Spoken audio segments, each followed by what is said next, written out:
Hello everyone and welcome to Ashley Plans and Saves. I'm Ashley and today I'm going to share with you my week 3 May budget review or recap. I've zoomed you in because I tried to watch this on my phone just sort of like see how it looked on like smaller devices, and I felt like it was really small, and maybe I'm just like super blind, but yeah, I made it bigger, and I also made the every dollar hopefully a little bit bigger, so I don't know if that was bothering anyone, but it was kind of bothering me. But anyway, we're in our our check 2. I got paid today, and of course, several things have already come out. As you know, I was starting with a negative balance for this check, and also this is the first paycheck in a very long time that I've gotten that did not have my after-school income with it. I've been getting after-school income since, I believe, November of 2018, and then before that, I had like a different withholding amount for federal taxes, and then I had a different different benefits and things like that. So this is the first true number I'm seeing with just my base pay, with the new withholding, with new benefits, all that stuff. And when I did the payment modeling on my jobs like payroll website, it said I was going to get $1478.87. So that's the base income number I've been using for the last couple months. But actually today I got $1475.74, which is about $3 or so less. But I mean, it's not the end of the world. Maybe just something funky with taxes or whatever. But that's that. So this paycheck, it was $1475.74. It was, like I said, it was a couple hours less than anticipated.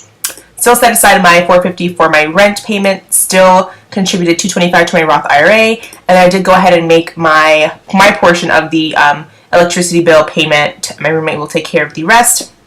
Still waiting on Spotify, my Netflix, and my phone to come out, which comes out in the last week of the month.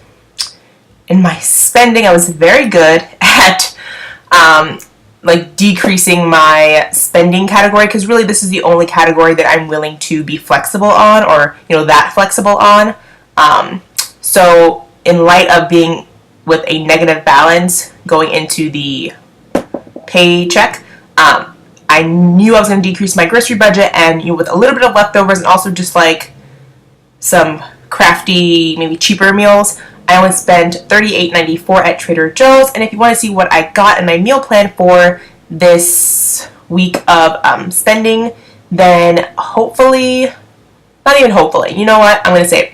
On Saturday, I'm going to post my Trader Joe's haul and meal plan for this upcoming week, so you can see what I spend with this money and how I plan to get the most out of it, even including like some snacks and stuff like that to like sustain my little snacky desires throughout the week. Eating out, nothing so far. However, tomorrow I'm going out with my mom and probably my cousin and my dad to celebrate my mom's birthday. A couple of weeks ago, I bought her some tickets, so all of us some tickets to Tyler Perry's Medea's Farewell Tour.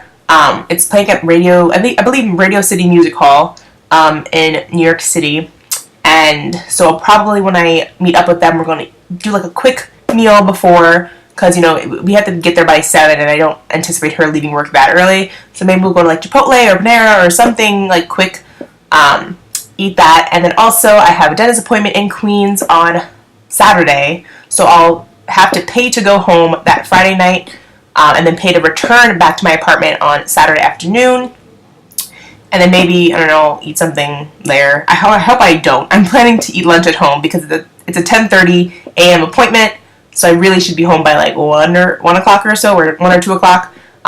Anyway, I digress. Oh wait, and also on Sunday, I'm doing the AIDS walk. My sister's job had like a group, and I just joined it because she asked me to. So I'm doing that. So there might be a couple of transactions related to that in the coming weekend. So you'll see that in my week 4 review. But as for now, the only spending I've done in this week 3 has been for groceries. And then I did go ahead and put $540 into my personal savings, which is like my down payment sinking fund. So in all, from paycheck 1 to paycheck 2, it's $950, which is my goal for each month. And then up here, you see that while I did mark all the other sinking funds at 0, I did leave the clothing sinking fund as blank. My sister did mention that she was going to be paying me in cash for a chunk of money that she has been owing me for a little while. Usually she pays me about $50 a month. I don't believe she paid me last month. She hasn't paid me yet this month, but she did say she was going to be paying me in cash for that.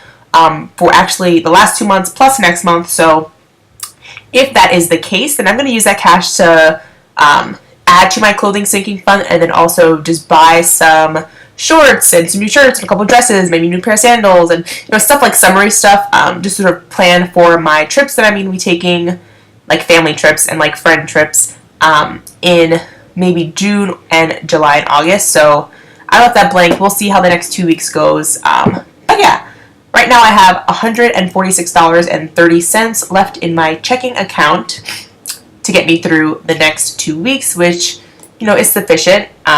Here in every dollar, which like I said is zoomed in, I have right here, Paycheck 2, I did go ahead and adjust the planned amount because it just helps me keep track of money better. Also of note, since, like I mentioned, the after-school income was not part of my regular paycheck, and instead I am on a separate like payroll system for my after-school income now, which I did a whole, I mentioned this a while ago, but not a while, maybe like a month ago. Anyway, I anticipated $372 and it was $371.40, which is just pretty accurate. However, I do have to talk to the person in charge of this payroll because I actually worked an extra day in this last 2 week cycle. Usually I only work 4 days because on Mondays we have professional development, so I can't do the after school. But last Monday we canceled professional development for like Teacher Appreciation Week, or like 2 weeks ago we did this, and then I was available, and the person who usually covers for me decided not to do it, and the kids just showed up, and I was like, okay, hello. So I did go ahead and put those hours on my timesheet, but this, the $372 that I planned was for an 18-hour like paycheck. However, this should be a little over 20 hours, so I'm not really sure. And I don't have a pay stub, so I might have to ask just for a pay stub and sort of see, what's up with that. But anyway, that's that. I did transfer that $371.40 into my apartment sinking fund. Yeah, but otherwise, that really takes care of the income. And I did update this specific amount for the moving sinking fund based on the 60 cents less that I got than anticipated. Otherwise, nothing else has changed. Actually, that's it's accurate, I guess. So since my income, my base pay changed about $3, I did go ahead and decrease. I'm not sure if you can even tell, but I decreased this planned grocery amount by about $3 too because it was over budget. But I still have $60 for my next shopping trip next week, which I really think should be more than enough. But yeah, everything else is looking pretty good. So I'm going to just cut this off before I keep rambling because I feel like it's already long enough. So if you like this video, please consider giving this video a like. I'd really appreciate it. If you're really happy with this like zoomed in picture, definitely give this video a like because I think I'm going to like it as well. If you're interested in seeing my May budget like complete review in the next like week and a half or so, please consider subscribing so you're notified when I post that video. But otherwise, everyone, I hope you had a great day today. I hope you have a great night, and I'll talk to you guys next time. Bye, everyone.